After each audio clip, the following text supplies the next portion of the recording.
Hey guys, my name is Elisa Ace, a spiritual medium, and welcome back to another video. So in today's video, I'm going to be sharing some of the pieces of evidence that 3 pets in spirit gave me in my reading with their mom. So these 3 pets are a male dog named Winston, a female dog named Maybellina, and a female cat named Tebin. And this video will include some pictures of the evidence. I'm not going to be going over every single piece of evidence for the sake of time, but we are going to be talking about several specific pieces of evidence. This is actually the second reading that I've had with this client, so I'll touch on a couple pieces of evidence that the pets gave me in the first reading, but for the most part, this is going to be about the evidence that I got from the second reading. Just so you know, I always have my clients' permission to make these videos, and the intimate and personal messages from the pets to my client will be kept private. So one of the first things that her pets in spirit told me in the reading was the word French and the word French Riviera. So when I asked her, my client, if this means anything to her, she said, yes, I have been looking up French and French Riviera home decor online and on Amazon. She even sent me a screenshot of what she had been looking up, and it's like a whole design for the house, like all French style. So a lamp and a mirror and a couch and so forth, all French style. And so in addition to basic pieces of evidence, like how they crossed over or how old they were when they crossed over, that kind of thing, pets will often tell me things that their parents, my clients, have been up to, especially recently in the last week or so, as a way of showing them that they are still around them, they're still with them, that they still see everything that's going on in their life. They literally will listen to your phone calls and tell me what you were talking about, tell me who you were talking to. And so that's why her pets brought up the French Riviera stuff, because she has recently been looking up the French decor. So another thing that they told me was the word Sunday, which was the day before our reading. Our reading was on a Monday. So they told me Sunday, then they told me organizing pillows, and then they told me she talks to us. So sometimes in my readings, I kind of have to put things together like puzzle pieces if it doesn't come through like, like super clear. It's almost like playing, not Pictionary, charades. It's almost like playing charades sometimes. So when I asked her about it, she said, yes, yesterday, which was Sunday, I was organizing all the pillows that are on the side of the bed. And as I was organizing them, I was talking to them in my head. And they also brought up her going on a trip recently, and they told me the words finally home, finally went home. And this is a little bit private, so I'm not going to get into detail, but it was kind of an in-depth story about her finally going back to where she's from. Then they told me that she has a bench that's at her house, and they showed me an image of her kind of sitting there by herself, quiet, like deep in thought. And so I asked her, first of all, do you have a bench at your house? And she said, yes, it's in front of my house, like right by her front door. And she said that she sometimes sits there and thinks about them and talks to them. And then they told me a specific medical issue that she has and what she has to do daily because of that medical issue, which I'll keep private. And then they told me how much she doesn't like it.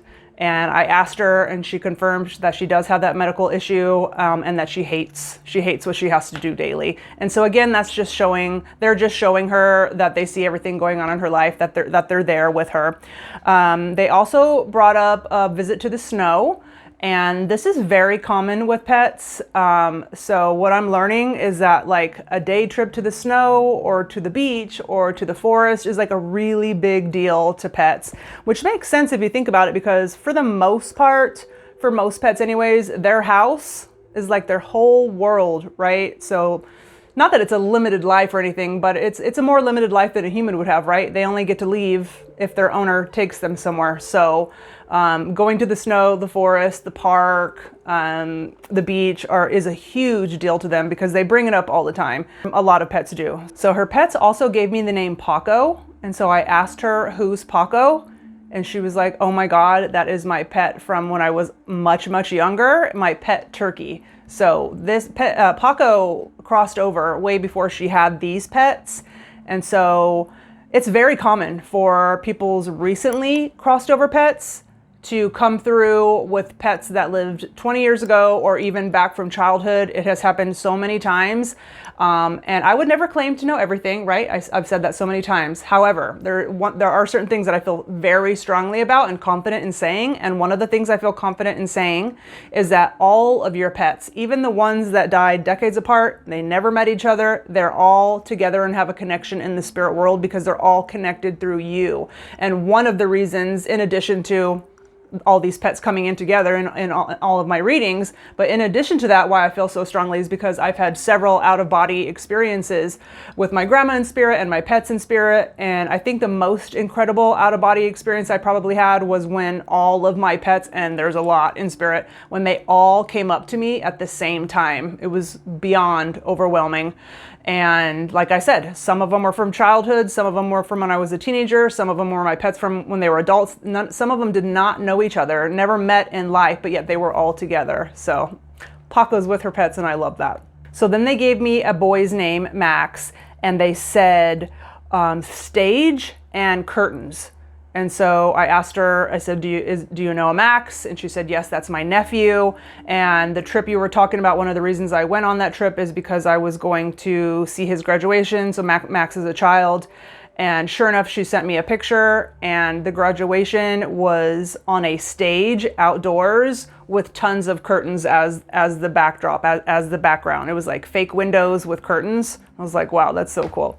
One of the things that they told me in our first reading was about an incident that she had, which could have been dangerous / was dangerous.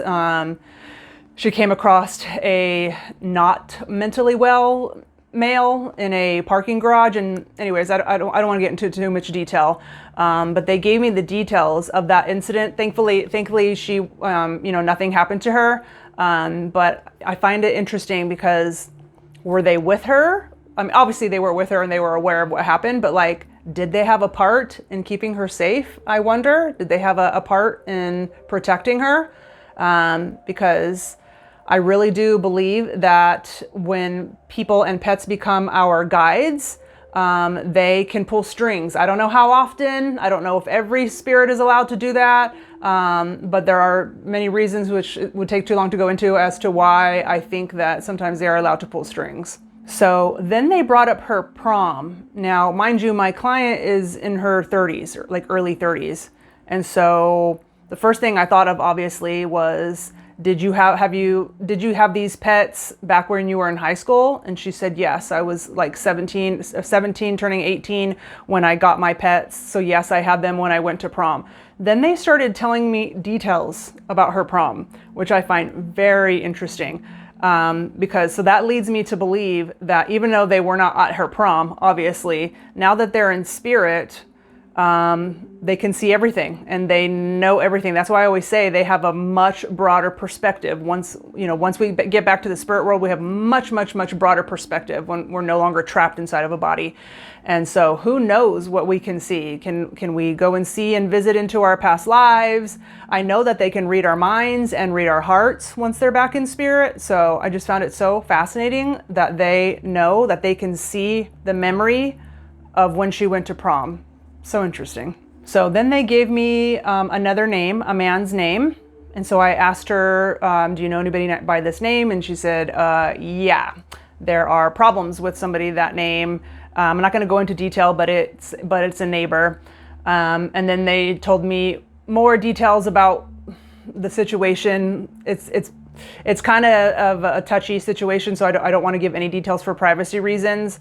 But anyways, it's a situation, right? And not a positive one. And then they brought up her moving. And I said, would this have anything to do with you moving? And she said, yes, we've been talking about moving. We put an offer on a house, on a second house. So moving is definitely in their future. And so it was just really interesting that her pets and spirit are aware of the situation. So they see everything going on in your life. They see the good in your life and they see the, not so good as well. So then they told me that when she gets up in the morning and opens the door and walks out the front door to go to work, that it's like really foggy. And so my first question was to her, do you go to work like early? And she said, yes. I think she said 6:30 a.m., which I can't wrap my head around, being able to leave for work at 6:30 a.m. And so then I said, but that doesn't make any sense because it's the middle of summer and I knew she lived in California. And I said, so how could it be foggy in the mornings if you live in California? Because usually that's like only in the middle of winter. And she said, because I live in a coastal town. And I thought, oh, that makes so much sense. So she said there's fog when she opens the door, goes out to the car to get into work, and her windows are all fogged up. Like sometimes she literally has to wipe off the windows with a rag because they're all, fogged up. So thought that was really interesting that they're there. They're with you guys. So they see and know everything that's going on in your life. Like I jokingly tell my clients, like there's nothing you could hide from them, even if you wanted to. So depending on how you look at it. But my point is, this is the evidence that they give me. They also give me messages, right? Messages of love and that kind of thing. I just kind of like to keep that kind of thing private. I just want to share with you the evidence that pets and people in spirit give me my readings that show my client that they're still connected to them. They're still involved in their life. Am I saying that all they do is stare at you and just watch your life 24/7? Absolutely not. They're probably doing their own thing, of course. But they definitely are still involved and aware of what's going on in your life, and they're still around you. That's for sure. So if you like this kind of content, make sure to subscribe and also follow me on my Facebook Mediumship page. If you scroll through my page on Facebook, you will see many, many, many posts just like this, except for they're not in video form, they're in text form. So I have typed out about the evidence and then I add the pictures. And from here on out, I will continue to do some in text form and some in video form. So follow me over there, subscribe, leave me a comment. Please make sure to hit the bell notification. Otherwise, YouTube will never show you my videos again. That's just how it goes. So please hit the bell notification. And also, if you would like to schedule a reading with me, which is done over Facebook video call to connect to a person, a friend, or a pet in spirit, then you can message me on my Facebook Mediumship page, which will be linked at the top of the comments in the pinned comment. So thanks again for watching, and I'll see you guys in the next video. Bye.